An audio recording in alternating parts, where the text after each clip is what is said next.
Film diawali seorang pria bernama Jim yang hendak mengisi bensin. Petugas SPBU bernama Vernon bilang saat ini bensin sedang habis. Truk pengangkut bensin sebentar lagi akan tiba. Jika berkenan, Jim bisa menunggu di restoran terlebih dahulu.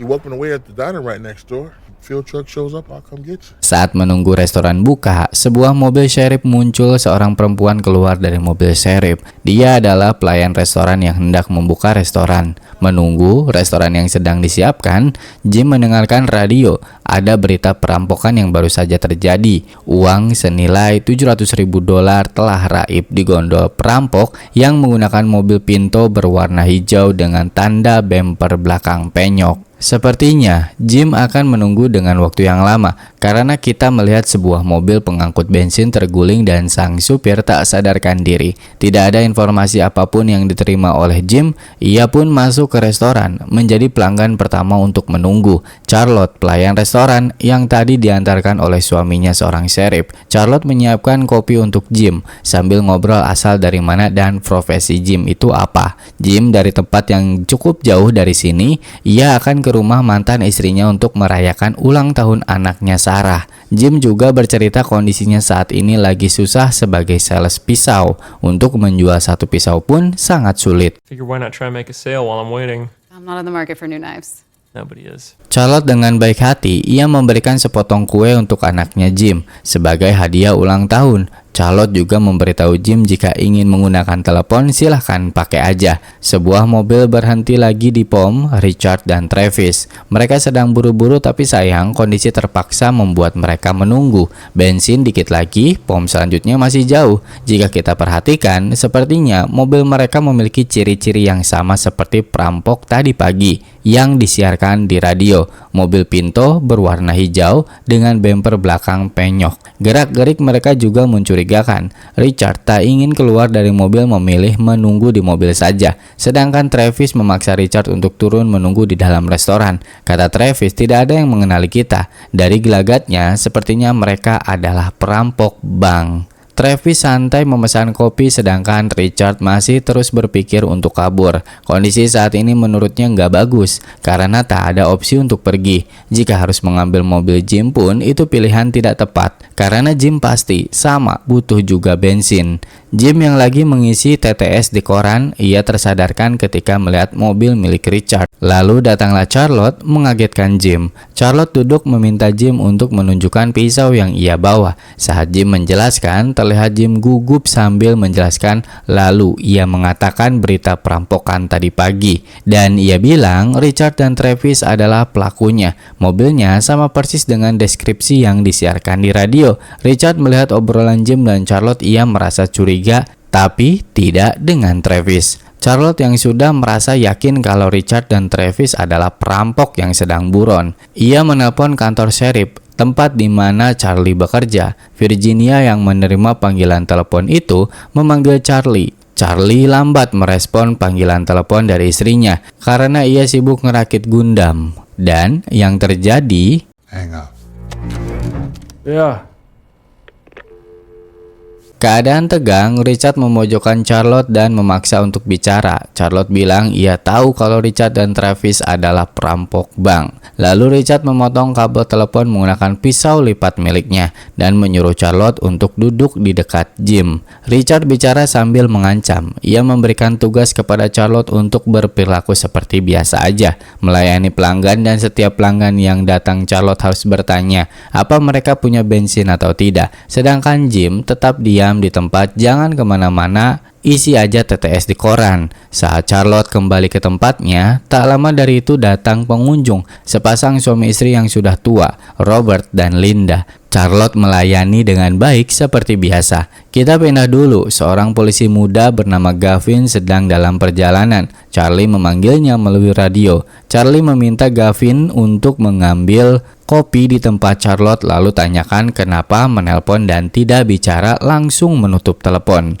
Richard dan Travis membahas rencana mereka. Richard bilang, kita tunggu sampai truk pengangkut bensin tiba, isi bensin lalu pergi. Jika tidak kunjung datang, kita curi mobil orang yang penuh bensinnya lalu pergi. Travis tiba-tiba kebelet bertanya toilet kepada Charlotte. Ia pun menunjukkan toilet itu di belakang dekat motel. Sedikit informasi, Vernon tinggal di sini mengurus motel dan menunggu SPBU. Richard menitip pesan kepada Travis untuk tanyakan kepada Vernon apakah tidak ada yang tinggal di motel dan tanyakan juga apa benar ia tak punya mobil. Lalu Travis masuk ke ruangan Vernon melihat Betty, anjingnya Vernon yang tak bisa mendengar. Travis mulai basa-basi sambil bertanya apakah ada yang menginap di sini dan apakah Vernon memiliki mobil. Kedua dari pertanyaan itu jawabannya adalah tidak. Ain't very good with that thing. Yeah, I'd like to see you try. Kita diperlihatkan tokoh lain sepasang muda-mudi, Miles dan Sybil, dua orang dengan dua kepribadian berbeda. Miles payah dalam segi apapun tapi sok tahu dan ngerasa bisa. Sybil orang yang selalu ingin mencoba dan sering mencemooh pacarnya sendiri ditambah keras kepala. Gavin yang sudah sampai di restoran membuat Richard sedikit panik. Tapi sepertinya Gavin tak mengetahui tragedi perampokan pagi ini dan ia juga nggak tahu ciri-ciri mobil perampoknya. Gavin bertanya dulu, kenapa Charlotte menutup telepon sangat cepat? Charlotte bilang dia sedang sibuk. Kedapatan banyak pelanggan hari ini karena truk pengangkut bensin terlambat. Sambil menunggu pesanan kopinya tiba, Gavin ngobrol sama Robert. Charlotte yang membuat 3 gelas kopi pesanan Gavin menuangkan gula yang begitu banyak pada gelas untuk Charlie. Richard yang selalu waspada bangun dari duduknya untuk mendekati Charlotte. Selesai membuat kopi, Charlotte menulis nama Charlie di atas tutup gelas dan tolong di bawah tutup gelas. Richard penasaran kenapa Charlotte menulis nama Charlie. Ia bilang Charlie berbeda, dia nggak suka gula terlalu banyak. Gavin yang mendengarnya mengkonfirmasi perkataan Charlotte. Sementara itu, Travis yang selesai buang hajat kaget melihat mobil sheriff terparkir, mengeluarkan pistolnya dan mengendap-endap di luar. Travis tatap-tatapan dengan Jim, tapi ia tak mengerti maksudnya Jim. Saat Gavin selesai dan keluar, tiba-tiba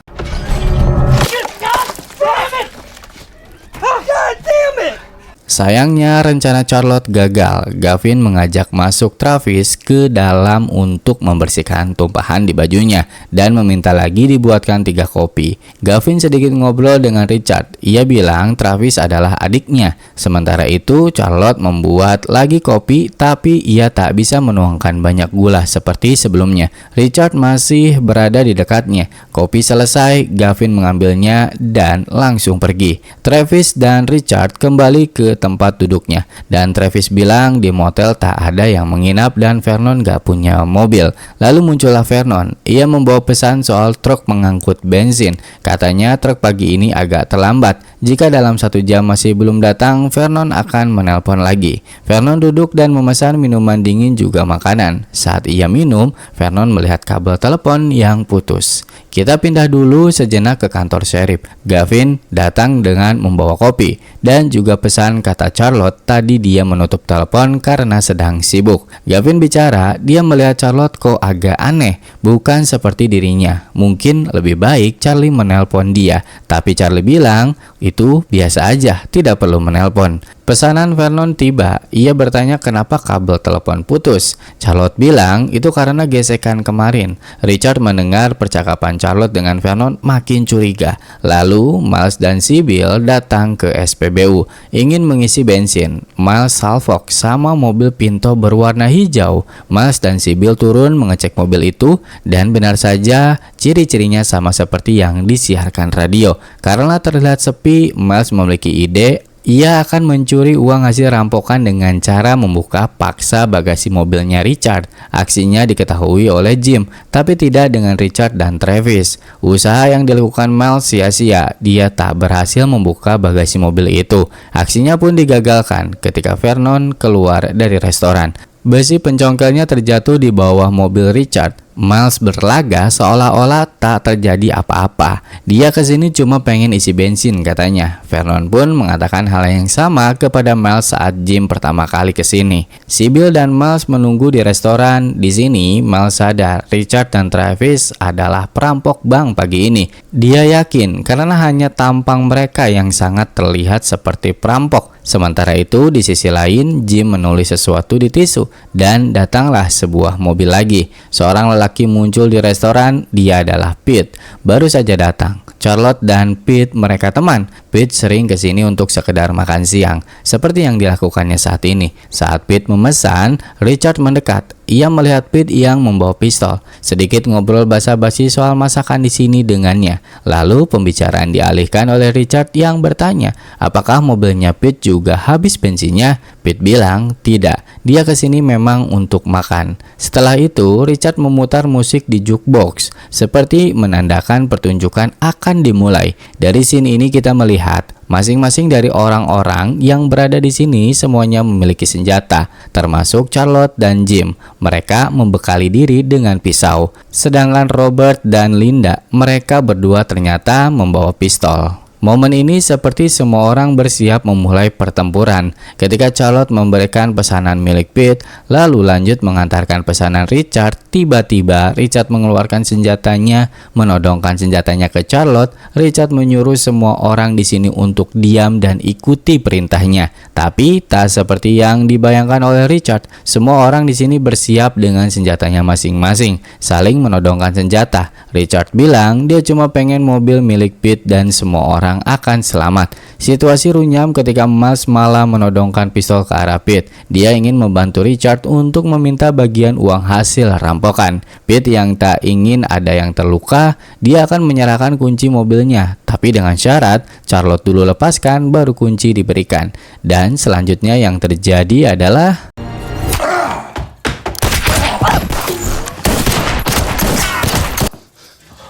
Travis masih sehat walafiat, Richard sekarat. Travis menembak ke arah dapur, muncullah Sybil. Ia muncul dari persembunyiannya karena diancam oleh Travis. Ia mengancam Sybil dan Jim untuk tidak bergerak. Lalu tiba-tiba tembakan shotgun dari Vernon muncul, menewaskan Travis seketika. Tapi sayang, nyawanya juga harus hilang akibat tembakan dari Richard. Kini hanya tersisa dua orang, Sybil dan Jim. Sybil mengambil pistol milik Robert, mengancam Jim karena Sybil akan mengambil seluruh uang hasil rampokan Richard. Jim sebenarnya nggak peduli, dia cuma ingin selamat dan kembali ke anaknya. Namun yang terjadi selanjutnya, I just can't take that risk.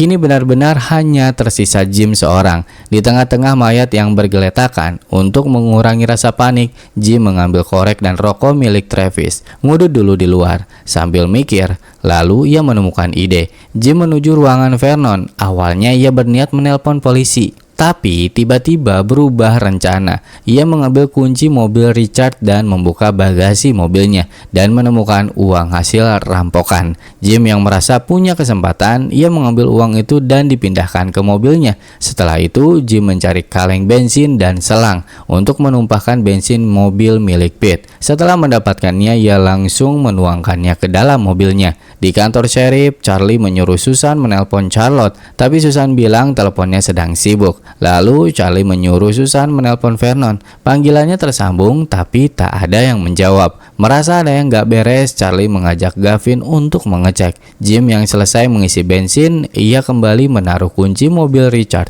Dan tiba-tiba datang sebuah mobil. Seorang pria turun. Ia bernama David. Betapa terkejutnya David melihat banyak mayat di restoran. David tak sendirian, ia bersama istrinya Sarah. Entah apa yang dipikirkan Jim, dia tiba-tiba keluar dan ingin menjelaskan apa yang terjadi kepada David dan juga Sarah. Tapi respon David tak percaya. Jadinya Jim menodongkan pistol kepada mereka. Jim akan memberikan $10.000 jika mereka pergi dan tidak melapor polisi. Mereka pun setuju dengan tawaran itu. Saat Jim mengambil duit di bagasi, istri David menyadari berita hari ini soal perampokan bank. Mengetahui pasti itu hasil uang rampokan bank. Mereka pun menolak uangnya karena tidak ingin kena masalah di selanjutnya. David memohon kepada Jim untuk tidak menembak dan mereka berdua bisa menjaga rahasia, tidak akan melapor polisi dan tak ingin menerima uang hasil rampokan. Lalu Jim tiba-tiba merubah cerita. Dia bilang Jim adalah perampok bank yang ganas dan kejam. Jim meminta KTP mereka. Jika suatu saat mereka macam-macam, Jim akan datang dan membunuh David dan istrinya. Lalu ketika Jim menembak ke langit,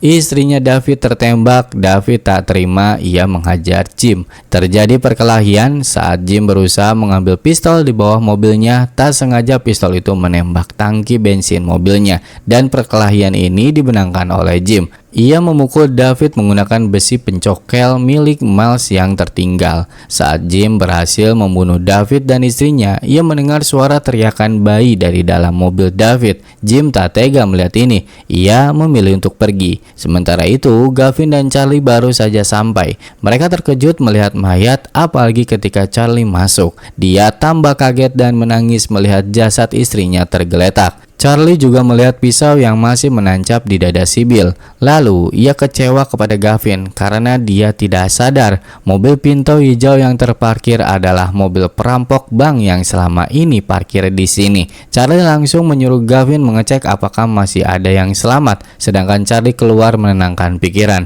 Tak lama dari itu, Gavin selesai mengecek, katanya semua orang di sini mati. Lalu Charlie menyuruh Gavin mengambil kunci mobil Pinto hijau milik Richard. Saat menunggu Charlie melihat tumpahan bensin di hadapannya, yang dimana itu adalah bensin milik Jim. Charlie bangun untuk melihat jejak dari bensin yang ditinggalkan oleh Jim. Lalu Charlie mendengar suara tangisan bayi dan ia pun langsung mengamankannya, memberikan bayi itu kepada Gavin. Lalu Charlie membuka mobil Pinto hijau. Ia tak menemukan uang hasil rampokan bank. Charlie tersadar tempat parkir di sebelah mobil Pinto adalah milik Jim. Pagi itu Charlie kebetulan melihatnya. Charlie pun langsung pergi meninggalkan Gavin dengan bayinya. Sementara itu Jim saat di perjalanan kehabisan bensin. Mobilnya pun mogok. Dia marah-marah dan sadar kalau tangki bensinnya itu bocor. Jim membawa uang itu berjalan dan kabur. Tak jauh dari situ, ia melihat mobil truk pengangkut bensin.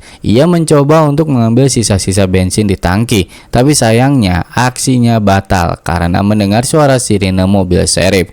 Charlie datang tepat waktu, bersiap membawa pistolnya, dan ia melihat Jim yang berada di mobil truk. Charlie menembak ke langit sebagai bentuk peringatan dan sembari mendekati mobil truk. Jim berusaha menjelaskan kalau dirinya bukanlah perampok dan pembunuh. Ia mencoba memutar cerita kalau ia korban selamat dari penyanderaan yang dilakukan Richard. Tapi Charlie nggak percaya begitu aja dengan bukti pisau yang masih menancap. Hal itu bertolak belakang dengan cerita Jim. Lalu Jim membuat rencana. Ia menyalakan korek api dan membakar bensin yang tercecer di sekitar mobil. Lalu ia kabur. Dan yang terjadi,